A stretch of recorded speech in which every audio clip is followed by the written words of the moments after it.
Assalamualaikum Mas dan Mbak semua, mohon izin ini saya ulang rekamannya karena untuk teman-teman yang ada 20 orang yang belum ikut gabung di kegiatan ini ya, di perkuliahan ini. Mohon izin pada siang ini kita akan belajar mengenai estimasi kemampuan peserta menggunakan maksimum likelihood ya. Kalau di buku ya, buku nomor 2 ya, buku teori respons butir. Nah, jadi ketika kita menggunakan teori respons butir model 1, 2, 3 parameter, nah di situ ada P ya. P probabilitas menjawab benar. Dengan probabilitas menjawab benar ini kita bisa menggunakannya untuk mengestimasi kemampuan peserta. Nah, kalau model matematisnya seperti ini, likelihood merupakan perkalian gitu ya, perkalian dari probabilitas menjawab benar kemudian dikalikan dengan 1 min P atau Q. Kemudian sebenarnya ada dua likelihood, ada dua jenis. Yang likelihood gabungan, ini merupakan likelihood gabungan karena semua kemampuan diestimasi dengan menggunakan parameter butir. Nah, kemudian ada lagi likelihood ya, likelihood yang hanya menggunakan 1 P. P merupakan hasil perkalian dari P pangkat sekian, Q pangkat sekian. Kemudian yang diestimasi adalah theta, dan di sini tetanya hanya untuk satu orang dengan menggunakan butir 1, butir 2, dan butir 3. Butir-butir ini merupakan butir tantangan atau tes ya, atau butir tes. Contohnya kalau misalnya kemarin untuk tantangan itu misalnya meloncat tantangan 1 gak berhasil, kita kasih 1. Tantangan 2 berhasil, kita kasih 1. Tantangan 3 gagal, kita kasih 0 dan seterusnya ya.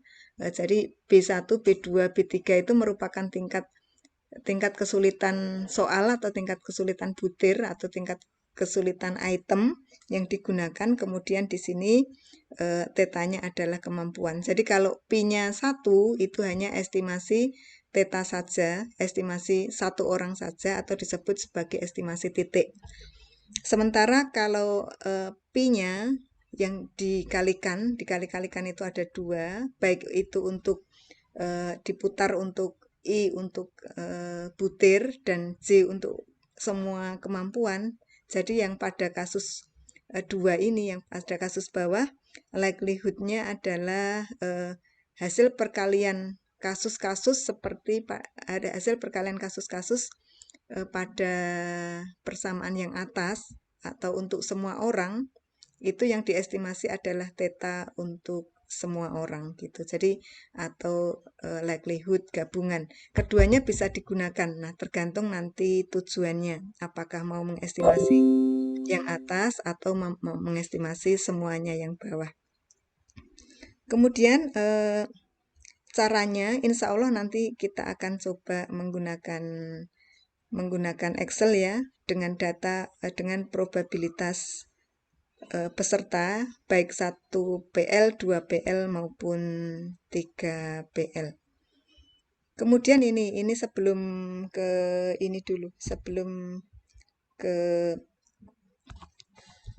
menghitung likelihood-nya. Nah, tadi L itu kan sama dengan P kali Q gitu ya. Nah, karena P itu kan dikali-kalikan. Nah, contohnya ini untuk 2 butir. Misalkan ya, P itu U1, U itu tadi respon siswa itu benar apa salah, atau kalau diberikan tantangan siswa itu bisa berhasil dilakukan atau gagal. Contohnya untuk butir 1 misalnya PU1, nah dikalikan Q1 dikurangi U1, kemudian untuk butir nomor 2, PU2 dikalikan Q1 dikurangi U2. Kemudian kalau misalnya butir 1 atau tantangan 1 benar, kan berarti U1 sama dengan 1. Berarti P pangkat 1 dikalikan Q pangkat 1 dikurangi 1. Kalau nomor 1 benar. Kemudian nomor 2 kan kebetulan salah. Atau tantangannya direspon salah gitu. Kalau tantangannya direspon salah berarti U2 sama dengan 0. Berarti P pangkat 0 dikalikan Q 1 dikurangi 0. Berarti 1 dikurangi 1 kan 0. Berarti pada kasus ini P ya.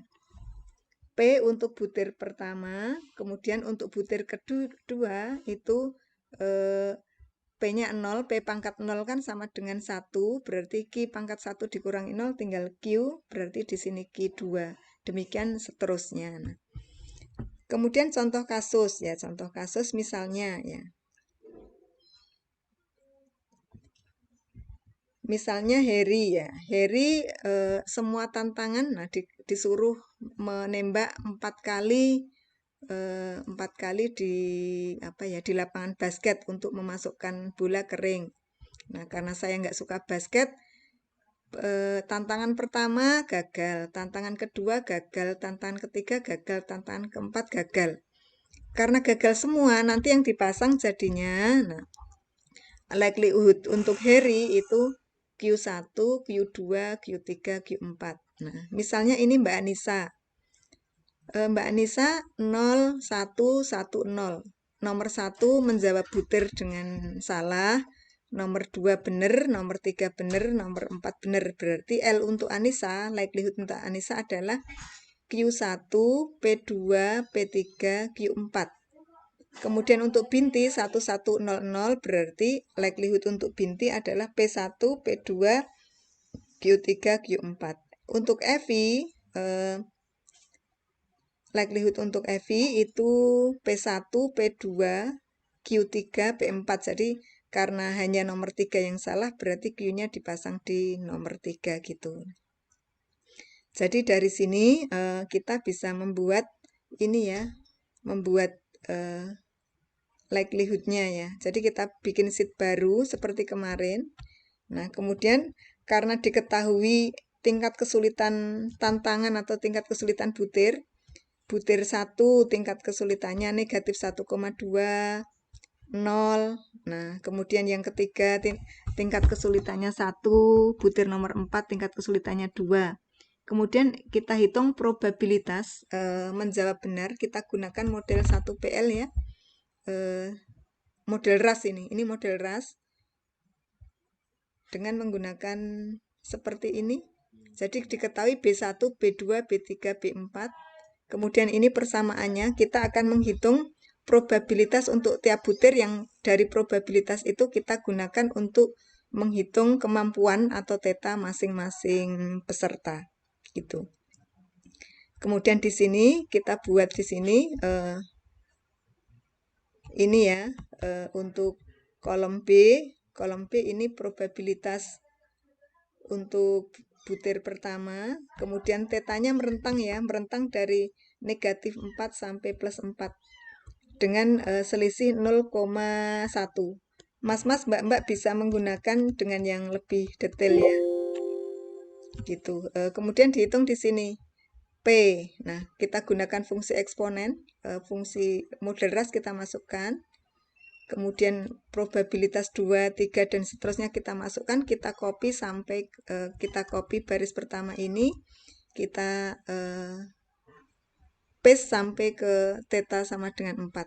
Kemudian jangan lupa, nah tetap kita gunakan eksponen ada itu ya, ada dolarnya ya, untuk mengunci mana yang tidak boleh bergerak gitu. Kemudian kita tadi Harry salah semua. Tadi kan kita pakai salah semua. Karena salah semua di sini hanya tersedia P, berarti di sini fungsinya 1 min P1, kemudian dikalikan 1 min P2, dikalikan 1 min P3, dikalikan 1 min P4. Kemudian juga untuk Anissa dengan cara yang sama. Anissa nomor 1 salah berarti Q 1 min B5. C5 berarti P2, P3, kemudian dikalikan lagi Q4 1 min E4 dan seterusnya. Untuk Mbak Binti 1100, Mas Div 1010, Mbak Evi, nah ini benar 3, 1101 berarti PPQP. Kemudian Mas Adi ini benar semua ya. Berarti 1111 ya. Benar semua berarti PP, P1 kali P2 kali P3 kali P4 gitu. Kemudian untuk kasus Mbak Anissa. Mbak Anissa ini oh ini salah sebenarnya. Ini punya Heri nih.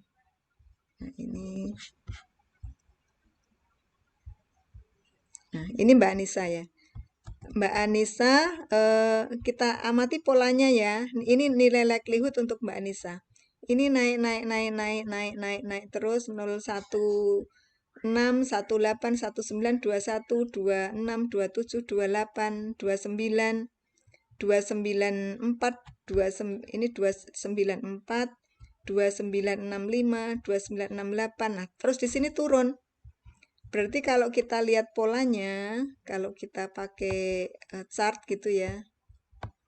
Tadi ada chartnya. Nah, ini untuk Mbak Anissa yang oranye. Naik ada maksimumnya. Gitu. Nah, kemudian yang abu-abu punya Mbak Binti. Naik ada maksimumnya terus turun. Kemudian untuk Mbak Evi, naik ada maksimumnya terus turun. Nah, dari sini kelihatan bahwa ini merupakan fungsi yang ada maksimumnya. Nah, likelihood itu dikatakan ketika maksimum likelihood itu dikatakan ketika di sini likelihoodnya maksimum. Pada kasus ini punya Mbak Anissa itu maksimumnya 0,02968. Kemudian kita tarik garis ke kiri.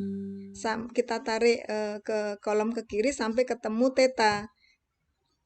Dengan kata lain, theta sama dengan 0,5 itu pembuat maksimum likelihood untuk Mbak Anissa di sini. Nah, jadi kemampuan Mbak Anissa di sini 0,5 atau kalau dibuat visual seperti ini ya. Nah, ini yang gambar lonceng ini merupakan nilai fungsi likelihood. Ada puncaknya. Nah, kalau sumbu vertikalnya itu merupakan nilai likelihoodnya, kemudian sumbu mendatarnya itu kemampuan atau theta. Ketika ada puncaknya di sini, kemudian kita tarik garis ke bawah, di sini nemu sumbu mendatar. Nah, di sini tetanya itu merupakan pembuat likelihood maksimum. Untuk Mbak Evi tadi ya, itu sekitar di sini sekitar 2 ya. Kemudian untuk Mbak Anissa, Mas siapa tadi? Mas Dev sama Mbak Binti, karena jawabannya sama-sama benar 2, nah, tetanya itu sekitar 0,5. Nah, atau kita cermati lagi dari Excel di sini. Ini Mbak Anissa, maksimum likelihoodnya sekian di theta 0,5.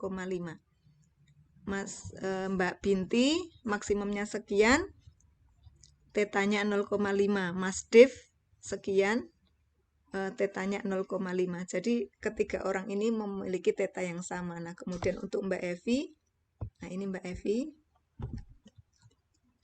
terus. Nah, ini maksimumnya di sini. Kemudian kita tarik ke baris mendatar ya, ke baris. Nah, teta Mbak Evi 1,9 gitu. Nah, kemudian kasus untuk Heri ya. Kasus untuk Heri yang jawabannya 0 dan kasus untuk Adi yang jawabannya 1 semua. Heri mengerjakan salah semua, Adi mengerjakan betul semua. Pada kasus ini kita lihat polanya dengan menggunakan grafik di sini.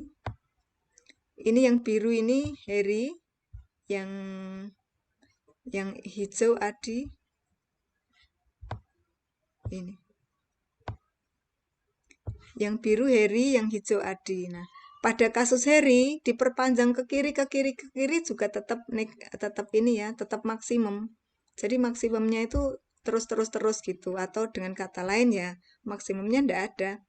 Kalau kasusnya Mas Adi, diperpanjang terus ya akan naik terus maksimum likelihood-nya. Atau tidak ada maksimumnya di mana. Nah, tetapi ketika kita melakukan estimasi, ketika pada grafik ini kita hanya memasang negatif 4 sama plus 4, berarti kita pilih apa yang untuk Harry berarti kemampuannya adalah negatif 4, kemudian untuk Adi adalah plus 4.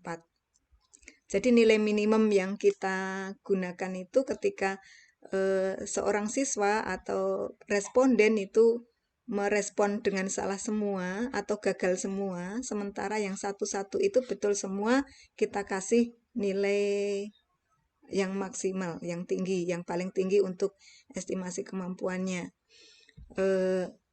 Atau ini merupakan kelemahan dari metode likelihood ya. Ketika kita pakai likelihood untuk jawaban siswa yang benar semua atau untuk respon siswa yang benar semua, Mas Adi di sini, atau untuk respon peserta yang salah semua, nah likelihood tidak bisa menentukan nilai maksimumnya. Itu merupakan salah satu kelemahan menggunakan maksimum likelihood. Nah, kemudian ketika theta, nah di sini Harry tetanya minus 4, Anissa setengah, Binti setengah, Dev setengah, Evi 1,9, Adi plus 4.